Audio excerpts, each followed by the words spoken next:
संभल हिंसा में 4 की मौत, 12वीं तक के स्कूल बंद, 1 दिसंबर तक जिले में बाहरी व्यक्तियों के आने पर रोक, एसपी बोले उपद्रवियों पर लगेगा एनएसए।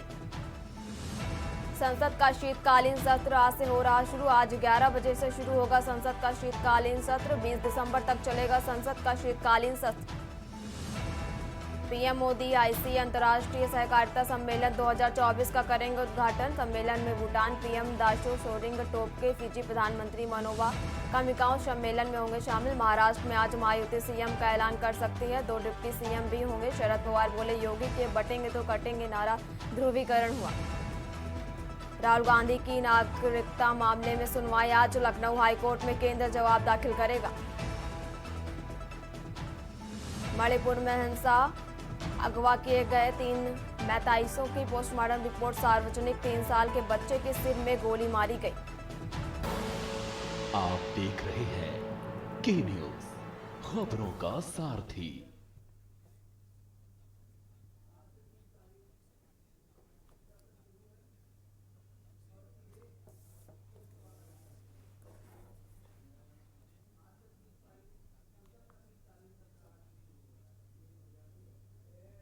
नमस्कार, स्वागत है आपका के न्यूज इंडिया में और मैं हूं आपके साथ अविना राउत। और बढ़ेंगे खबरों की और उससे पहले आज संसद का शीतकालीन सत्र शुरू हो रहा है और सीधे चलते हैं लोक भवन। निधन 60 वर्ष की आयु में 25 सितंबर 2024 को पश्चिम बंगाल के उत्तर 24 परगना हुआ। श्री एम लॉरेंस के इडुक्की संसदीय निर्वाचन क्षेत्र से 8वीं लोकसभा के सदस्य थे। श्री लॉरेंस ने गैर सरकारी सदस्यों के तथा संकल्पों संबंधी समिति के सदस्य के रूप में किया। श्री एम लॉरेंस का निधन 95 वर्ष की आयु 21 सितंबर 2024 को केरल के एरान में हुआ। श्रीमती एम पार्वती आंध्र प्रदेश के ओंगले संसदीय निर्वाचन क्षेत्र से 11वीं लोकसभा की सदस्य व आंध्र प्रदेश राज्य विधानसभा की सदस्य भी रही। एम पार्वती का निधन 77 वर्ष की आयु में 25 2024 को चेन्नई में हुआ। श्री हरीश चंद्र राव चौहान महाराष्ट्र के डिंडोरी संसदीय निर्वाचन 14वीं 15वीं 16वीं लोकसभा के श्री चौहान ने अनेक संसदीय समितियों में कार्य किया। इससे पूर्व चौहान महाराष्ट्र विधानसभा के सदस्य। श्री हरिश्चंद्र देवराम चौहान का निधन वर्ष की उम्र में 14 नवंबर 2024 को महाराष्ट्र के नासिक में हुआ। ये सभा अब दिवंगत आत्माओं के सम्मान में पूर्ण रहेगी।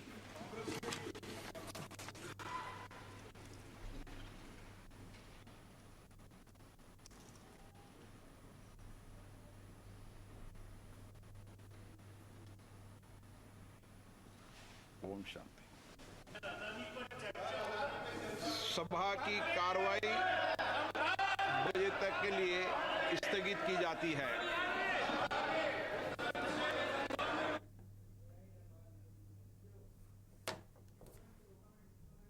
और आज से संसद का शीतकालीन सत्र शुरू है और लोकसभा स्थगित कर दी गई है और सदन की कार्यवाही स्थगित कर दी गई है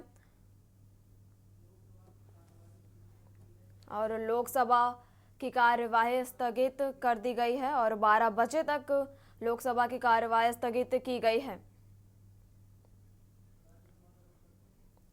और अब राज्यसभा का रुख करते जहां पर जगदीप धनखड़ क्या कुछ कह रहे हैं, सुन लेते हैं। Shri Natwar Singh served as a member of the 8th and 12th Lok Sabha, Minister of State holding portfolios of steel, mines and coal, agriculture and external affairs during 1985 to 1989, and as the Minister of External Affairs from 2004 to 2005. As a career diplomat of repute, he served under Prime Ministership of Sri Jawaharlal Nehru, Sri Lal Bahadur Shastri, Sri Morarji Desai, Srimati Indira Gandhi, and later in public life under Sri P.V. Narasimha Rao and Dr. Manmohan Singh. His stints in London, Islamabad, Warsaw, New York, and Lusaka, Zambia in particular, have been truly worthy of admiration. His contributions in the successful organization of the historic non-aligned movement summit in Delhi remain unmatched to this day. For his unmatched contribution, he was awarded Padma Bhushan in 1984. Sri Natwar Singh Ji embodied the zeal to live and contribute, a prolific writer and chronicler of repute. His life and legacy continue to inspire many in public life. I vividly recollect hosting him on his birthday in May 2023 and having lunch with him at his residence on his birthday this year. The last one he had. Both these occasions are deeply in my memory.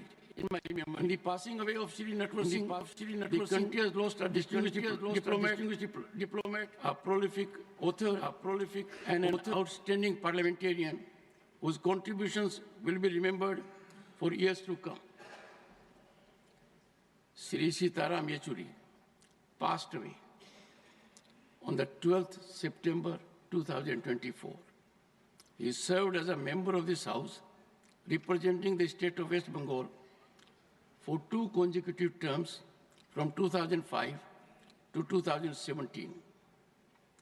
Born on August 12, 1952 in Chennai, Tamil Nadu, Sri Yechuri started his political career as a student leader and dedicated his life to the pursuit of social justice, workers' rights, and progressive policies.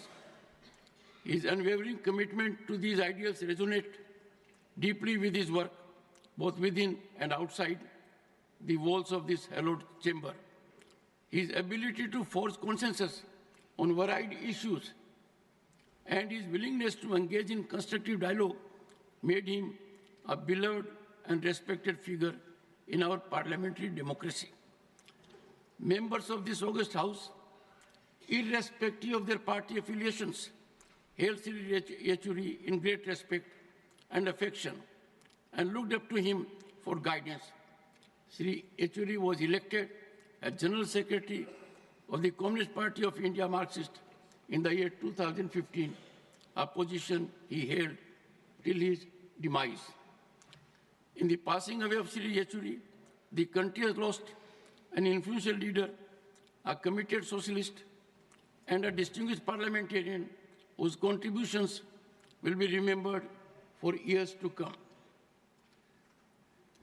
Sri Dharampal Sabharwal passed away on the 21st of September 2024. Lok Sabha की कार्यवाही स्थगित कर दी गई है और 12 बजे तक लोकसभा की कार्यवाही स्थगित की गई है। वहीं लोकसभा की कार्यवाही स्थगित कर दी गई है और 12 बजे तक के लिए की गई है स्थगित। हर लोकसभा की कार्यवाही को 12 बजे तक स्थगित कर दी गई है और 12 बजे तक के लिए की गई है स्थगित। लोकसभा की कार्यवाही को 12 बजे तक स्थगित किया गया है और 12 बजे तक के लिए की गई है स्थगित।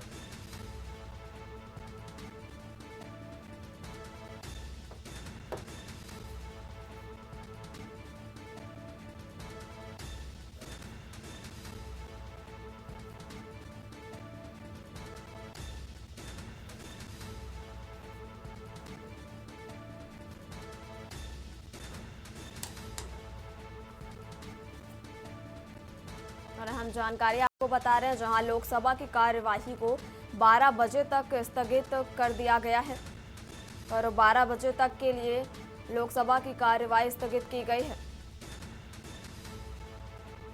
लोकसभा की कार्यवाही को 12 बजे तक स्थगित किया गया है।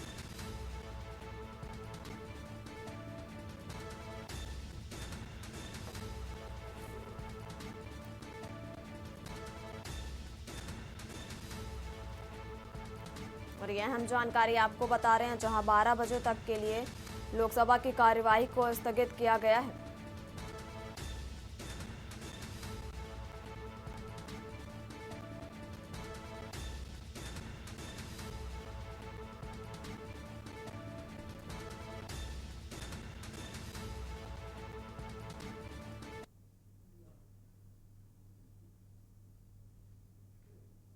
और अब बढ़ते हैं खबरों में आगे और अगली खबर आपको राजधानी दिल्ली से बता रहे, जहां महाराष्ट्र के नाना पटोले ने भेजा इस्तीफा। कांग्रेस आलाकमान को भेजा अपना इस्तीफा और ये बड़ी जानकारी आपको राजधानी दिल्ली से बता रहे, जहां महाराष्ट्र प्रदेश कांग्रेस के अध्यक्ष हैं नाना पटोले। चुनाव में बुरी हार की नाना पटोले ने ली जिम्मेदारी और कांग्रेस आलाकमान ने अभी मंजूर नहीं किया है इस्तीफा। और ये बड़ी जानकारी आपको राजधानी दिल्ली से बता रहे हैं, जहां महाराष्ट्र प्रदेश कांग्रेस के अध्यक्ष हैं नाना पटोले। और अहम जानकारी आपको बता रहे, जहां चुनाव में बुरी हार की नाना पटोले ने ली है जिम्मेदारी, वहीं कांग्रेस आलाकमान को भेजा है अपना इस्तीफा। और इस वक्त अहम जानकारी आपको बता रहे हैं, जहां महाराष्ट्र प्रदेश कांग्रेस के अध्यक्ष हैं नाना पटोले। चुनाव में बुरी हार की नाना पटोले ने ली है पूरी जिम्मेदारी। कांग्रेस आलाकमान ने अभी मंजूर नहीं किया है इस्तीफा। और एक खबर आपको राजधानी दिल्ली से बता रहे हैं, जहां महाराष्ट्र के नाना पटोले ने भेजा है अपना इस्तीफा, वहीं कांग्रेस आलाकमान को भेजा है अपना इस्तीफा। और ये बड़ी जानकारी आपको बता रहे हैं, जहां महाराष्ट्र प्रदेश कांग्रेस के अध्यक्ष हैं नाना पटोले। चुनाव में बुरी हार की नाना पटोले ने ली है पूरी जिम्मेदारी।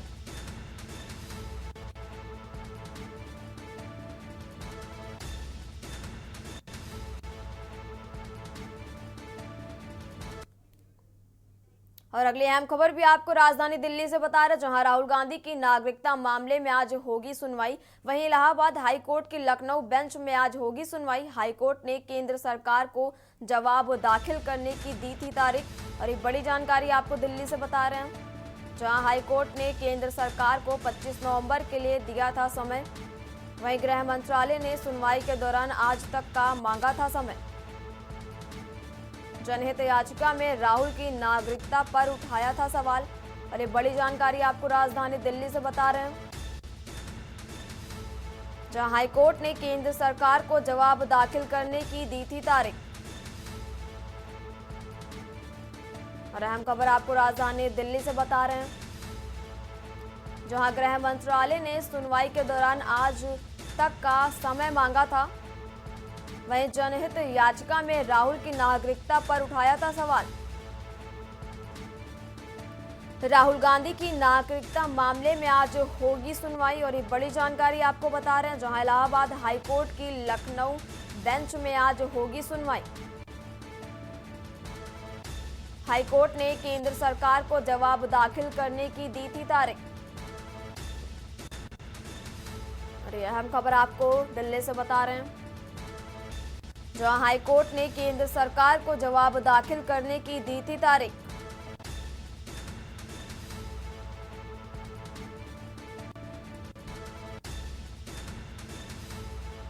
गृह मंत्रालय ने सुनवाई के दौरान आज तक का समय मांगा था और जनहित याचिका में राहुल की नागरिकता पर उठाया था सवाल। राहुल गांधी की नागरिकता मामले में आज होगी सुनवाई। और ये बड़ी जानकारी आपको राजधानी दिल्ली से बता रहे, जहां इलाहाबाद हाईकोर्ट की लखनऊ बेंच में आज होगी सुनवाई। हाईकोर्ट ने केंद्र सरकार को जवाब दाखिल करने की दी थी तारीख।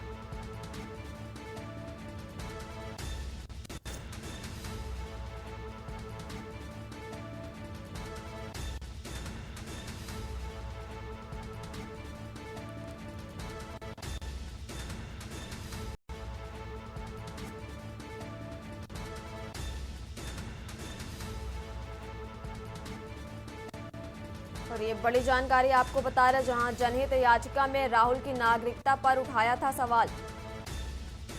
वहीं राहुल गांधी की नागरिकता मामले में आज होगी सुनवाई। और ये अहम जानकारी आपको राजधानी दिल्ली से बता रहे हैं, जहां इलाहाबाद हाईकोर्ट की लखनऊ बेंच में आज होगी सुनवाई।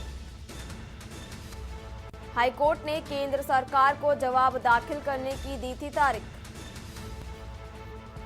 और हाईकोर्ट ने केंद्र सरकार को 25 नवंबर के लिए दिया था तारीख और हाईकोर्ट ने केंद्र सरकार को जवाब दाखिल करने की दी थी तारीख।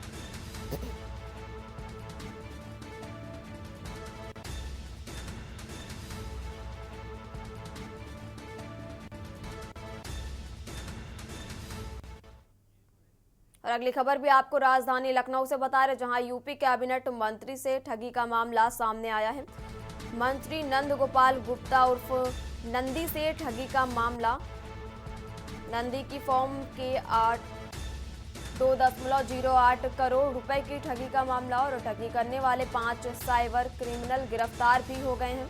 और ये बड़ी जानकारी आपको लखनऊ से बता रहे हैं, जहां ठगी करने वाले क्रिमिनल निकले बेहद शातिर बदमाशों ने यूपी की हाईटेक पुलिस को पीछे छोड़ा। 300 से अधिक अकाउंट में रुपए ट्रांसफर किए। प्रयागराज पुलिस के साथ एजेंसियां जांच में लगी और निकाले गए रुपए तक पहुंचाना पुलिस के लिए टेढ़ी खीर।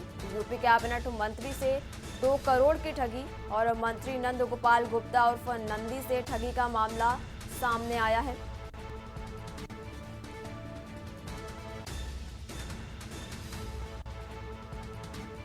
और यूपी कैबिनेट मंत्री से 2 करोड़ की ठगी की गई है। और ये बड़ी जानकारी आपको लखनऊ से बता रहे, जहां मंत्री नंद गोपाल गुप्ता उर्फ नंदी से ठगी का मामला सामने आया है। नंदी की फॉर्म के 2.08 करोड़ रुपए की ठगी की गई है। और वहीं यूपी कैबिनेट मंत्री से ठगी का मामला सामने आया है।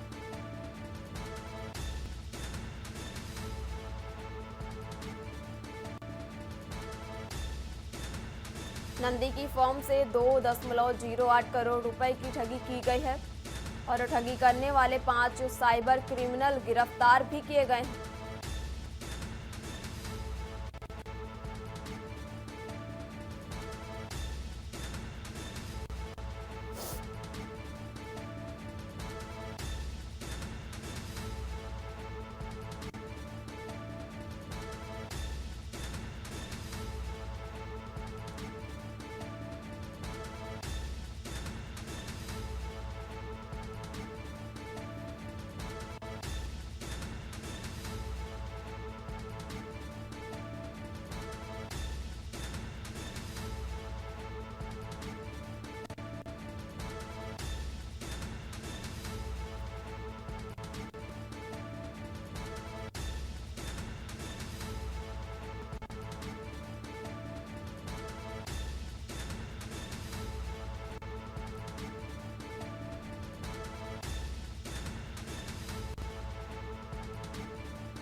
और अगली अहम खबर भी आपको राजधानी लखनऊ से बता रहे, जहां निजी अस्पतालों के लाइसेंस के लिए बदलाव। नए वित्तीय वर्ष से लागू होगी व्यवस्था। नया नियम क्लिनिकल एस्टेब्लिशमेंट एक्ट के तहत लागू और हर साल रिन्यूअल के झंझट से छुटकारा मिलेगा।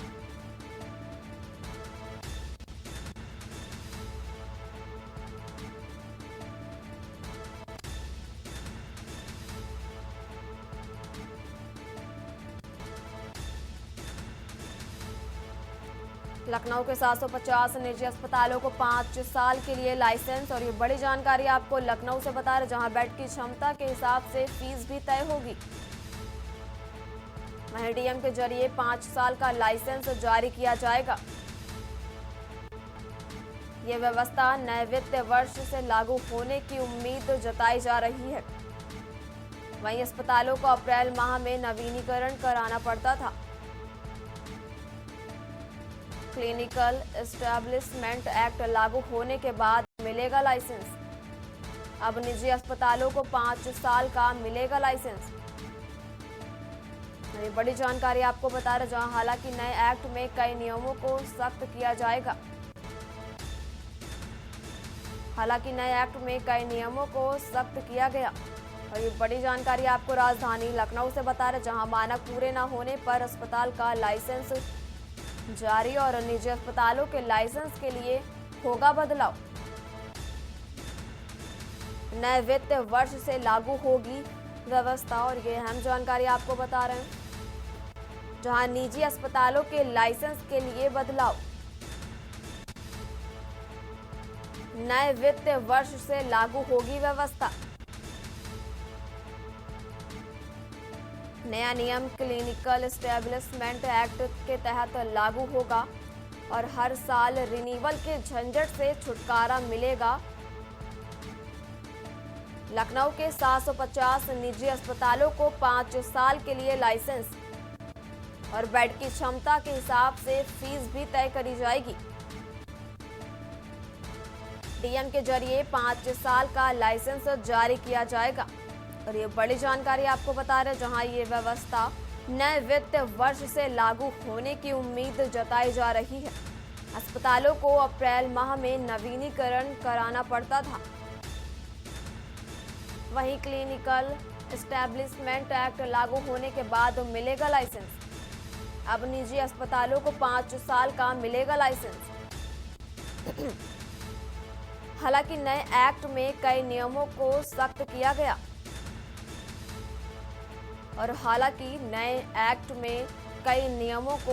भी किया गया है और ये बड़ी जानकारी आपको बता रहे हैं, जहां मानक पूरे न होने पर अस्पताल का लाइसेंस जारी नहीं होगा। निजी अस्पतालों के लाइसेंस के लिए ये बदलाव किया गया है और नए वित्त वर्ष से लागू होगी व्यवस्था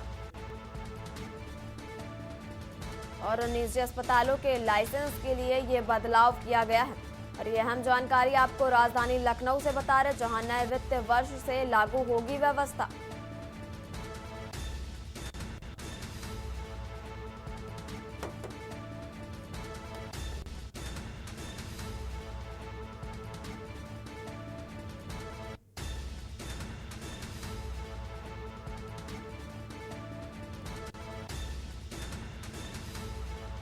बेड की क्षमता के हिसाब से फीस भी तय होगी। डीएम के जरिए 5 साल का लाइसेंस जारी किया जाएगा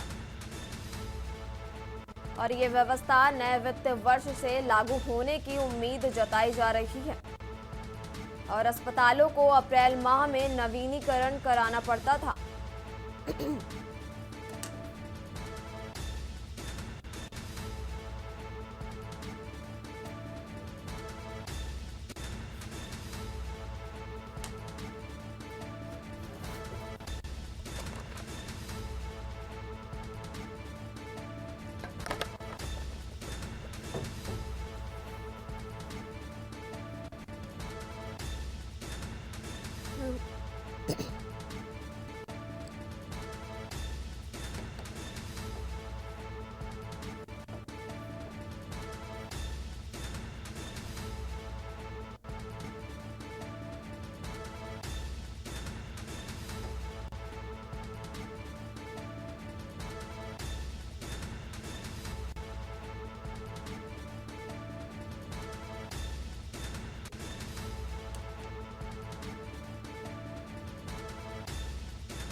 हर साल रिन्यूअल के झंझट से छुटकारा मिलेगा इस नियम से और लखनऊ के 750 निजी अस्पतालों को 5 साल के लिए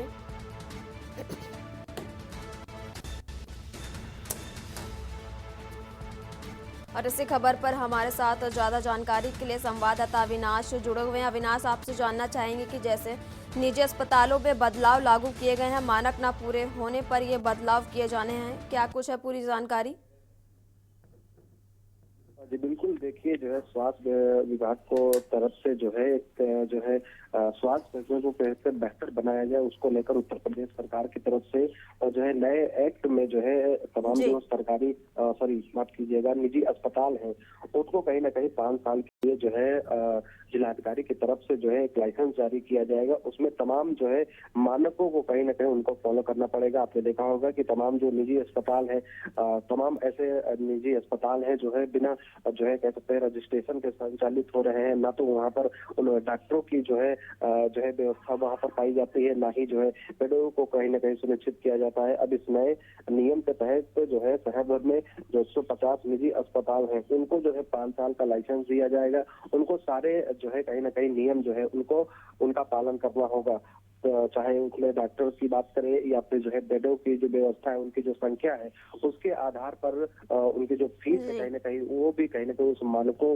के आधार पर ही जो है कहीं ना कहीं उनको लेने की इजाजत होगी। इसी के साथ साथ उन्हें जो है 5 साल का जो है कह सकते हैं कि जो है उन्हें लाइसेंस दिया जाएगा, ताकि जिस तरीके से स्वास्थ्य विभाग की तरफ से लगातार प्रयास किया जा रहा था कि तमाम ऐसे जो अस्पताल है प्राइवेट संचालित हो रहे हैं, जो बिना मान्यता के संचालित हो रहे हैं, बिना लाइसेंस के, उन पर कहीं ना कहीं नकेल कसने के लिए उत्तर प्रदेश सरकार ने एक नए एक्ट के जरिए अब जो है 5 साल का जो है लाइसेंस कहीं ना कहीं देने की बात की व्यवस्था की है, और ये वित्तीय नए साल से ये कहीं ना कहीं लागू होने की संभावना इसकी है। इसके तहत सभी अस्पताल जो है अप्रैल माह में जिस तरीके से उनको निजीकरण जो है निगत कराना रहता था, लेकिन अब नए नियम के तहत उनको सारे मानकों को कहीं ना कहीं फॉलो करना पड़ेगा। उसके बाद उनको 5 साल का जो है लाइसेंस कहीं ना कहीं जो है जिला जो है कार्यालय की तरफ से भी दिया जाएगा। जी अविनाश, जैसा कि राजधानी में करीब 1000 से अधिक निजी अस्पताल का संचालन हो रहा है और अभी अस्पतालों को अप्रैल माह में नवीनीकरण कराना पड़ता था, क्या लगता है कितना कारगर साबित होगा ये नियम? जी बिल्कुल, देखिए स्वास्थ्य विभाग को कितना बेहतर किया जाए उसमें कहीं ना कहीं प्राइवेट अस्पतालों का बहुत ही निजी रोल रहता है। इसके तहत जिस तरीके से प्रदेश सरकार ने जो है नई नियमावली जो है कहीं ना कहीं जल्द ही जारी कर सकती है, जिसमें नए के तहत जो है 880 ऐसे जो है राजधानी लखनऊ में प्राइवेट अस्पताल हैं, उनमें से 750 निजी अस्पतालों को अब 5 साल के लिए लाइसेंस देगा। लाइसेंस में MBBS डॉक्टर की जो है व्यवस्था और साथ रुपए जो बेडों की जो क्षमता है तकरीबन 300 से अधिक जो बेड है उनकी क्षमता के आधार पर ही जो है उनको लाइसेंस दिया जाएगा। उसमें जो है अस्पताल के बाहर जो है साफ जो है स्पष्ट किया जाएगा कि बेडों की व्यवस्था कितनी है, डॉक्टरों की व्यवस्था कितनी, इन तमाम चीजों को डिस्प्ले करने के लिए अनिवार्य किया जाएगा। तभी जाकर उनको 5 साल का लाइसेंस कहीं ना कहीं जिला अधिकारी की तरफ से उनको दिया जाएगा।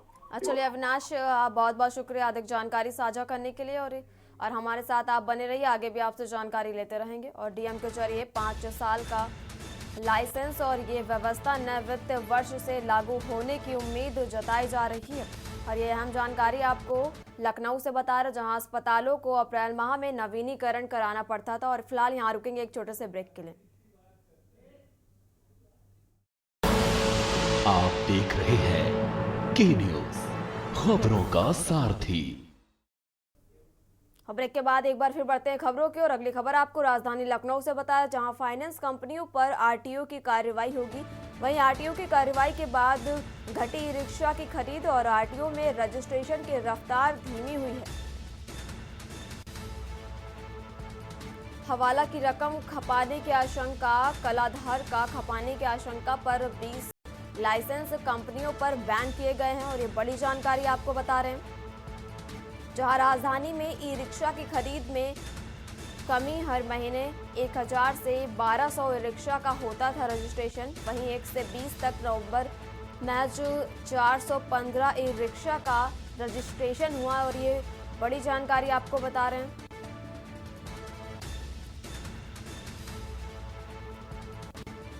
जहां 1 से 20 तक नवंबर मैच 415 ई रिक्शों का रजिस्ट्रेशन हुआ है और फाइनेंस कंपनियों पर आरटीओ की कार्रवाई होगी। और ये बड़ी जानकारी आपको बता रहे हैं, जहां आरटीओ की कार्रवाई के बाद घटी रिक्शे की खरीद,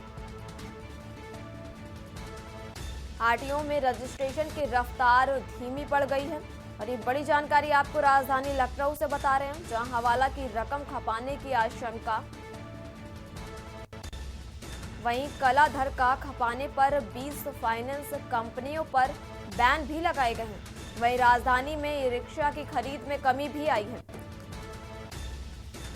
और इसी खबर पर ज्यादा जानकारी के लिए हमारे साथ लखनऊ से संवाददाता अविनाश जुड़े हुए हैं। अविनाश, आपसे जानना चाहेंगे कि जैसे फाइनेंस कंपनियों पर आरटीओ की कार्रवाई की बात सामने आ रही है, क्या कुछ है पूरी जानकारी? जी बिल्कुल, देखिए प्रदेश सरकार जो है ई व्हीकल को जो है कहीं ना कहीं बढ़ावा देने के लिए और जो है श्रमिकों को रोजगार से जोड़ने के लिए सरकार जो है कहीं ना कहीं ई रिक्शा में सब्सिडी भी देने का काम किया है, लोगों को रोजगार मिले इसके तहत जो है कहीं ना कहीं बड़ी संख्या में ई व्हीकल को बढ़ावा जी। दिया। लेकिन जो फाइनेंस कंपनी है वो कहीं ना कहीं अब कालाबाजारी करते हुए नजर आ रही है। जिस तरीके से कुछ जो है 20 फाइनेंस कंपनियां ऐसी हैं जो है हवाला की रकम को जो कहीं ना कहीं काले धन के माध्यम से खपाने की कोशिश कहीं ना कहीं राजधानी लखनऊ के 20 ऐसे फाइनेंस कंपनियां हैं जो कर रही थी, जिन पर जो है आरटीओ की तरफ से बड़ी कार्रवाई की गई है। उन 20 फाइनेंस कंपनियों को कहीं ना कहीं राजधानी लखनऊ में बैन किया गया है। तो जिस तरीके से एक बड़ी कार्रवाई राजधानी लखनऊ में उन तमाम जो ऐसी फाइनेंस कंपनियां हैं उनको देखने को मिली है। हर महीने की अगर हम बात करें तो तकरीबन 1000 से 1500 ई रिक्शा का जो रजिस्ट्रेशन होता था, जब आरटीओ की जो कार्रवाई हुई है तो कहीं ना कहीं ये जो आंकड़ा है ये कहीं ना कहीं उसकी जो रफ्तार है वो धीमी हुई है। अब तकरीबन जो है 1 नवंबर से 20 नवंबर तक महज जो है 415 ई रिक्शों का ही रजिस्ट्रेशन हो पाया है। तो एक बड़ी कार्रवाई जो कहीं ना कहीं राजधानी लखनऊ में आरटीओ की तरफ से देखने को मिली है। जो हवाला का पैसा जो है कहीं ना कहीं उसको काले धन में खपाने की जो है जो कोशिश थी वो कहीं ना कहीं जो है अब एक तरीके का सबसे बड़ी कार्रवाई जो है आरटीओ की तरफ से देखने को मिली है। हाँ, चलिए अविनाश, आपका बहुत बहुत शुक्रिया अधिक जानकारी साझा करने के लिए। और ये बड़ी जानकारी आपको लखनऊ से बता रहे हैं, जहां 1 से 20 नवंबर तक महज 415 ई रिक्शों का रजिस्ट्रेशन किया गया है। वहीं फाइनेंस कंपनियों पर आरटीओ की कार्रवाई की गई है। और यह हम जानकारी आपको लखनऊ से बता रहे हैं, जहां आरटीओ की कार्रवाई के बाद घटी है ई रिक्शों की खरीद। एक बड़ी जानकारी आपको बता रहे हैं, जहां आरटीओ में रजिस्ट्रेशन की रफ्तार धीमी हुई है। वहीं हवाला की रकम खपाने की भी आशंका बताई जा रही है। कालाधन का खपाने पर 20 फाइनेंस कंपनियों पर बैन भी लगाया गया है। वहीं राजधानी में ई रिक्शों की खरीद में कमी देखी गई और हर महीने 1000 से 1200 रिक्शे का होता था रजिस्ट्रेशन। तो वहीं 1 से 20 नवंबर तक महज 415 ई रिक्शों का रजिस्ट्रेशन हुआ है और फाइनेंस कंपनियों पर आरटीओ की कार्रवाई की गई है। आरटीओ की कार्रवाई के बाद ई रिक्शों की खरीद कम हुई है। वहीं आरटीओ में रजिस्ट्रेशन की रफ्तार भी धीमी देखी गई है। और ये बड़ी जानकारी आपको राजधानी लखनऊ से बता रहे हैं।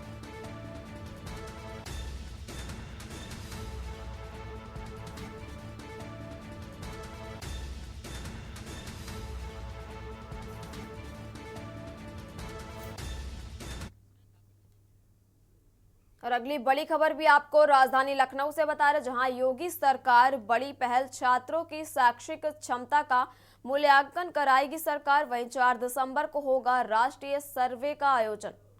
शिक्षा के क्षेत्र में व्यापक सुधारों के लिए किया जा रहा है सर्वे। सर्वे शिक्षा मंत्रालय, भारत सरकार, एनसीईआरटी के सहयोग से होगा सर्वे। वहीं यूपी में 9715 चयनित विद्यालय शामिल हैं और सरकारी सहायता प्राप्त विद्यालय अन्य बोर्डों के सम्मिलित सर्वेक्षण में कक्षा 3, 6, 9 के छात्रों की आका जाएंगी उपलब्धियां। और ये बड़ी जानकारी आपको बता रहे, जहां सरकारी सहायता प्राप्त विद्यालय अन्य बोर्डों की सम्मिलित सर्वेक्षण में कक्षा 3, 6, 9 के छात्रों की आका जाएंगी उपलब्धियां। वहीं योगी सरकार की ये बड़ी पहल सामने आ रही है, जहां छात्रों के शैक्षिक क्षमता का मूल्यांकन कराएगी सरकार। 4 दिसंबर को होगा राष्ट्रीय सर्वे का आयोजन। और ये बड़ी जानकारी आपको राजधानी लखनऊ से बता रहे, जहां शिक्षा के क्षेत्र में व्यापक सुधारों के लिए किया जा रहा है सर्वे। वहीं सर्वे शिक्षा मंत्रालय, भारत सरकार, एनसीईआरटी के सहयोग में होगा सर्वे। वहीं उत्तर प्रदेश में 9715 चयनित विद्यालय भी शामिल हैं। सरकारी सहायता प्राप्त विद्यालय अन्य बोर्डों के सम्मिलित और सर्वेक्षण में कक्षा 3, 6, 9 के छात्रों का आका जाएगा उपलब्धियां। और वहीं योगी सरकार की ये बड़ी पहल, जहां छात्रों की शैक्षिक क्षमता का मूल्यांकन कराएगी सरकार। 4 दिसंबर को होगा राष्ट्रीय सर्वे का आयोजन। और ये बड़ी जानकारी आपको बता रहा है, जहां शिक्षा के क्षेत्र में व्यापक सुधारों के लिए ये सर्वे किया जा रहा है। वहीं सर्वे शिक्षा मंत्रालय, भारत सरकार, एनसीईआरटी के सहयोग से होगा सर्वे। उत्तर प्रदेश में 9,715 चयनित विद्यालय भी शामिल हैं। वहीं सरकारी सहायता प्राप्त विद्यालय अन्य बोर्डों के सम्मिलित सर्वेक्षण में कक्षा 3 और 6-9 के छात्रों का आंका जाएगा उपलब्धियां। वहीं योगी सरकार की ये बड़ी पहल, जहां छात्रों की शैक्षिक क्षमता का मूल्यांकन कराएगी सरकार।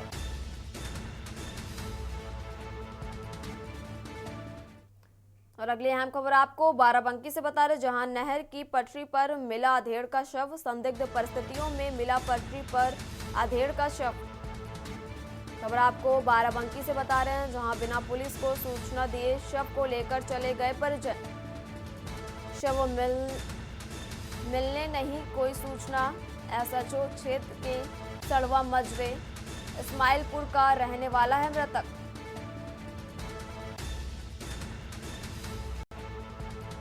बिना पुलिस को सूचना दिए शव को लेकर चले गए परिजन। खबर आपको बाराबंकी से बता रहे हैं, जहां शव मिलने क्षेत्र के सड़वा मजरे इस्माइलपुर का रहने वाला है मृतक। सुबेहा थाना क्षेत्र के सुबेहा रजबाहा नहर के शव पटरी पर मिला और वहीं नहर की पटरी पर मिला अधेड़ का शव। खबर आपको बाराबंकी से बता रहे हैं, जहां संदिग्ध परिस्थितियों में मिला पटरी पर अधेड़ का शव। बिना पुलिस को सूचना दिए ही शव को लेकर चले गए परिजन। और शव मिलने की कोई सूचना एसएचओ को नहीं दी और बिना पुलिस को सूचना दिए ही शव को लेकर परिजन चले गए। और शव मिलने की कोई सूचना एसएचओ को नहीं दी गई। अरे खबर आपको बाराबंकी से बता रहे, जहां क्षेत्र के सड़वा मजरे इस्माइलपुर का रहने वाला था मृतक। सुबेहा थाना क्षेत्र के सुबेहा रजबाहा नहर की पटरी पर मिला था शव।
और अगली खबर आपको बुलंदशहर से बता रहे, जहां मार्केट में वैन पर गिरा 11,000 केवीए का पोल। हाई टेंशन लाइन का पोल गिरने से बाल बाल बचे लोग। वहीं अचानक पोल गिरने से बाजार में मची भगदड़ और कई बार शिकायत के बाद भी नहीं बदला बिजली का पोल।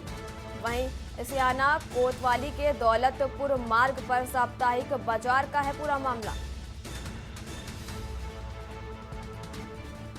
खबर आपको बुलंदशहर से बता रहे हैं, जहां मार्केट में वैन पर गिरा 11,000 केवीएम का पोल और हाई टेंशन लाइन का पोल गिरने से बाल बाल बचे हैं लोग।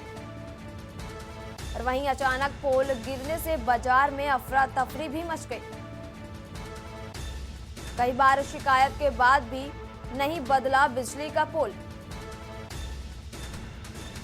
मार्केट में वैन पर गिरा 11,000 केवीए का पोल। वहीं हाई टेंशन लाइन का पोल गिरने से बाल बाल बचे हैं लोग। और अचानक पोल गिरने से बाजार में मची भगदड़। खबर आपको बुलंदशहर से बता रहे हैं, जहां कई बार शिकायत के बाद भी नहीं बदला बिजली का पोल। मार्केट में वैन पर गिरा 11,000 केवीए का पोल। और ये बड़ी जानकारी आपको बता रहे, जहां हाई टेंशन लाइन का पोल गिरने से बाल बाल बचे हैं लोग। वहीं अचानक पोल गिरने से बाजार में अफरा तफरी भी मच गई। कई बार शिकायत के बाद भी नहीं बदला बिजली का पोल। खबर आपको बुलंदशहर से बता रहे, जहां मार्केट में वैन पर पोल गिरा और हाई टेंशन लाइन का पोल गिरने से लोग बाल बाल बचे हैं। वहीं अचानक पोल गिरने से बाजार में भगदड़ भी मच गई। कई बार शिकायत के बाद भी नहीं बदला गया बिजली का पोल।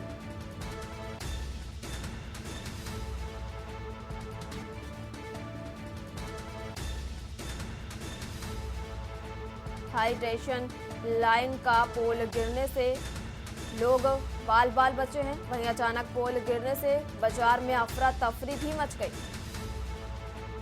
कई बार शिकायत के बाद भी नहीं बदला गया बिजली का पोल। खबर आपको बुलंदशहर से बता रहे हैं।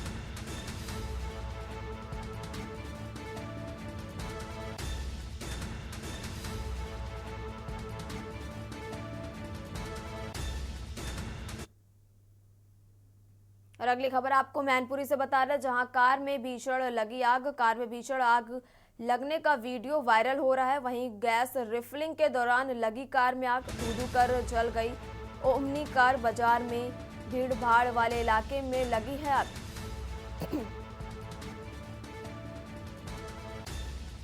गैस रिफिलिंग के दौरान लगी कार में आग। खबर आपको मैनपुरी से बता रहे हैं, जहां धू धू कर जल गई ओमनी कार।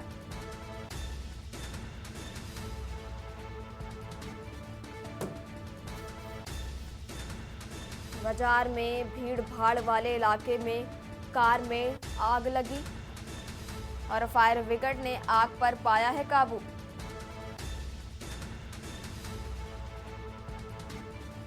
थाना घिगोर इलाके का है पूरा मामला, जहां कार में भीषण आग लगी। खबर आपको मैनपुरी से बता रहे हैं, जहां कार में भीषण आग लगने का वीडियो भी वायरल हो रहा है।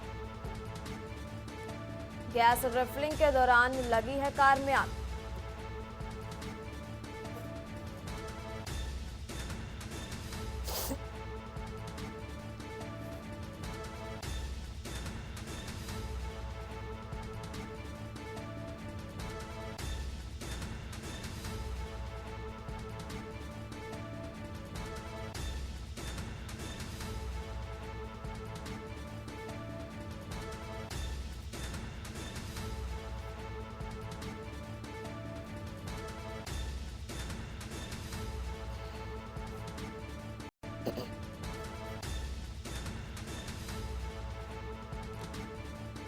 कार में भीषण आग लगने का वीडियो भी वायरल हो रहा है।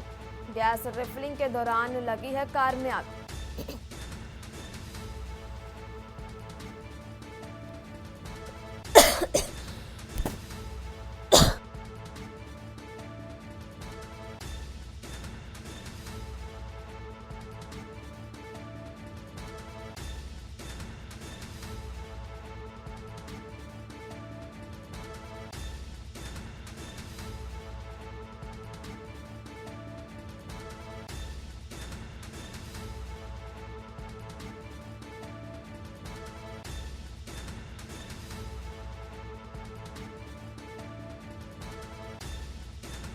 जहां कार में भीषण आग लगने का वीडियो भी सोशल मीडिया पर वायरल हो रहा है और गैस रिफिलिंग के दौरान कार में आग लगी है। वहीं धू धू कर कार पूरी जल गई।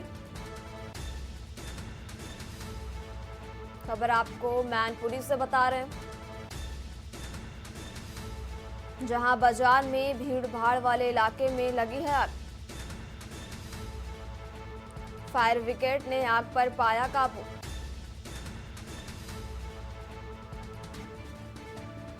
थाना घिकोर इलाके का पूरा मामला बताया जा रहा है। वहीं कार में भीषण आग लगी। खबर आपको मैनपुरी से बता रहे हैं, जहां कार में भीषण आग लगने का वीडियो भी वायरल। और गैस रिफिलिंग के दौरान लगी कार में आग।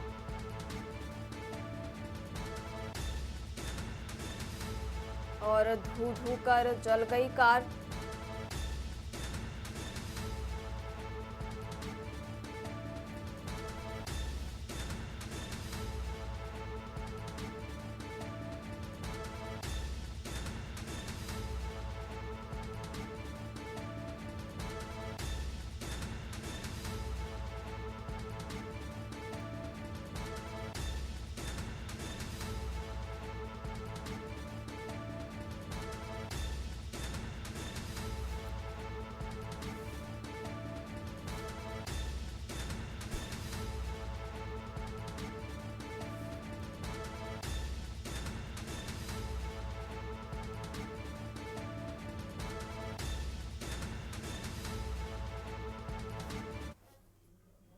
और अगले अहम खबर आपको बुलंदशहर से बता रहे हैं। और इस वक्त बड़ी खबर बुलंदशहर से आ रही है। और बड़ी खबर आपको बुलंदशहर से बता रहे हैं, जहां गौशाला के पास महिला का शव मिलने का मामला सामने आया है। 24 घंटे बीत जाने के बाद भी मृतका की नहीं हो सकी शिनाख्त। कल दोपहर गौशाला के पास पड़ा मिला था महिला का शव। पुलिस सोशल मीडिया समेत अन्य माध्यमों से कर रही शिनाख्त। कल दोपहर गौशाला के पास पड़ा मिला था महिला का शव। खबर आपको बुलंदशहर से बता रहे हैं, जहां पुलिस सोशल मीडिया समेत अन्य माध्यमों से कर रही है पहचान। वहीं महिला की हत्या के बाद शव फेंके जाने की आशंका भी जताई जा रही। वहीं गुलावटी थाना क्षेत्र में गांव कुरली में स्थित गौशाला का पूरा मामला बताया जा रहा है। गौशाला के पास महिला का शव मिलने का मामला सामने आया है। और खबर आपको बुलंदशहर से बता रहे हैं, जहां 24 घंटे बीत जाने के बाद भी मृतका की पहचान नहीं हो पाई। कल दोपहर गौशाला के पास पड़ा मिला था शव। पुलिस सोशल मीडिया समेत अन्य माध्यमों से कर रही है पहचान।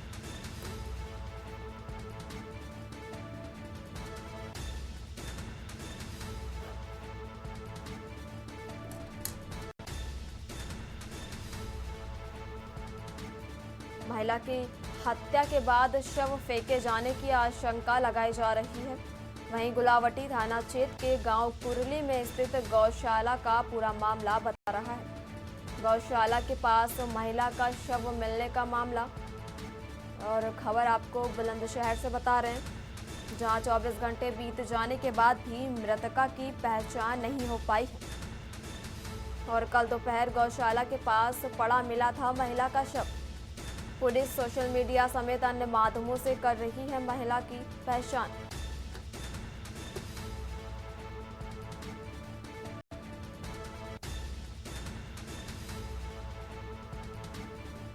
खबर आपको बुलंदशहर से बता रहे हैं, जहां महिला की हत्या के बाद शव फेंके जाने की आशंका जताई जा रही है। गुलावटी थाना क्षेत्र में गांव कुरली में स्थित गौशाला का पूरा मामला बताया जा रहा है। वहीं गौशाला के पास महिला का शव मिलने का मामला सामने आया है। 24 घंटे बीत जाने के बाद भी मृतका की नहीं हो सकी शिनाख्त। कल दोपहर गौशाला के पास पड़ा मिला था महिला का शव। पुलिस सोशल मीडिया समेत अन्य माध्यमों से कर रही है शिनाख्त।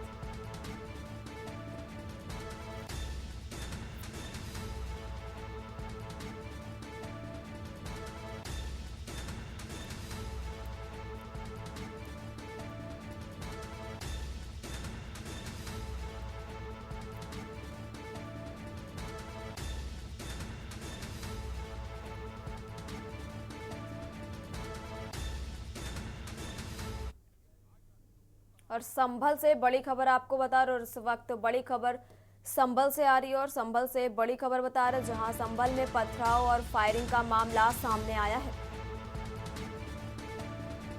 पथराव व फायरिंग का वीडियो भी जारी किया गया।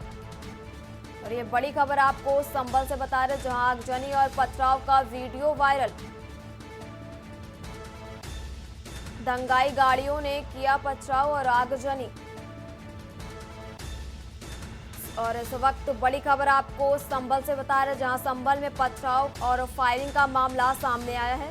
वहीं पथराव व फायरिंग का वीडियो भी जारी किया गया और आगजनी और पथराव का वीडियो वायरल हो रहा है। और अहम जानकारी आपको संभल से बता रहे हैं, जहां दंगाई ने गाड़ियों पर पथराव किया है और आगजनी भी की है। और संभल में पथराव और फायरिंग का मामला सामने आया है।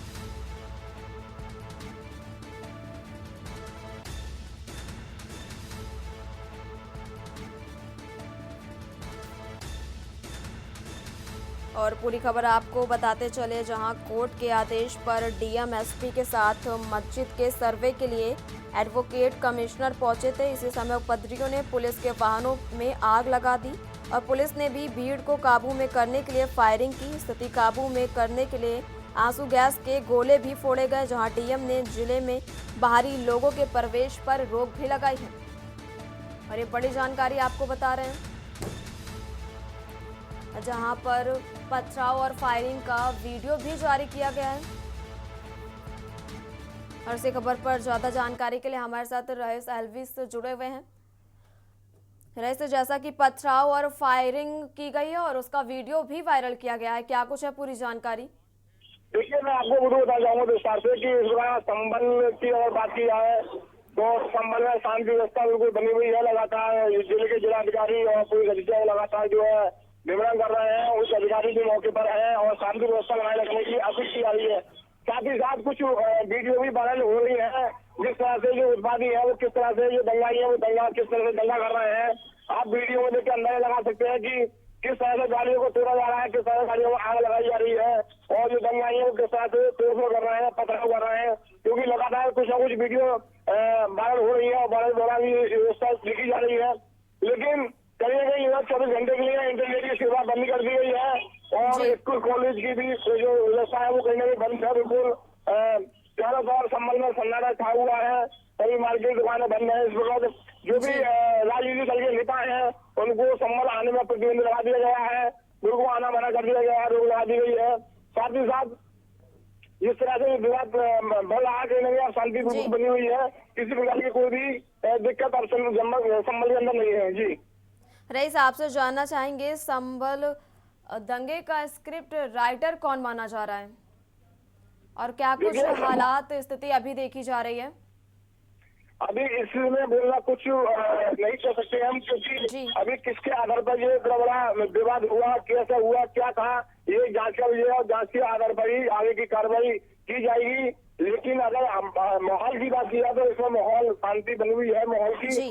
और जो 4 लोगों की मौत हो गई थी, जिसमें 2 का क्या नाम है दफना दिया है, 2 लोगों को दफना दिया गया है और अभी कुछ लोगों की पोस्टमार्टम नहीं हुआ है। और अभी जो हालत कुछ नई गोली लगी है उनकी हालत कुछ अभी और की गंभीर बताई जा रही है, जो कि मुरादाबाद रेफर भी किए गए हैं। जी और रईस, आपसे ये भी जानना चाहेंगे, जैसे वहाँ पे जो सांसद हैं बर्ख, उनके ऊपर भी FIR दर्ज की गई है, क्या कुछ है पूरी जानकारी? देखिए, सांसद सतीपुर रमन भगत साहब वो मौके पर मौजूद नहीं थे, वो दिल्ली निकल चुके थे परसों ही रात में। लेकिन उनके ऊपर आरोप लगाया जा रहा है, वो आरोप जो है अब तो जांच के आधार पर कार्रवाई की जाएगी, क्योंकि वो वहाँ मौजूद नहीं थे और जुमे की नमाज के दौरान तो मौजूद थे, लेकिन उसके बाद वो संभल मौजूद नहीं थे, वो दिल्ली से।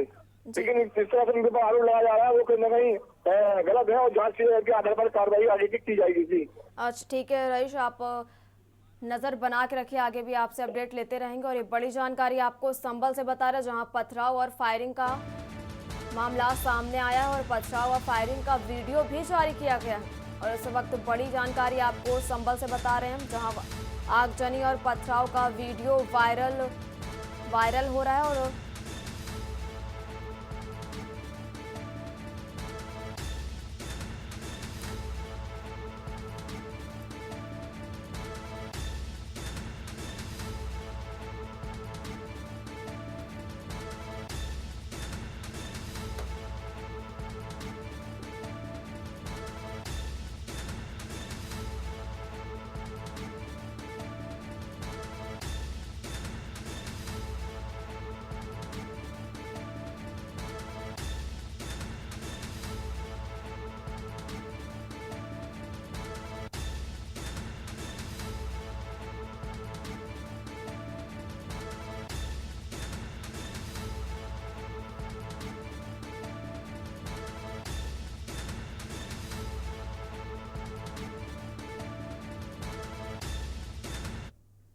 फिलहाल इस बुलेटिन में इतना ही। आप देखते रहिए के न्यूज इंडिया। नमस्कार।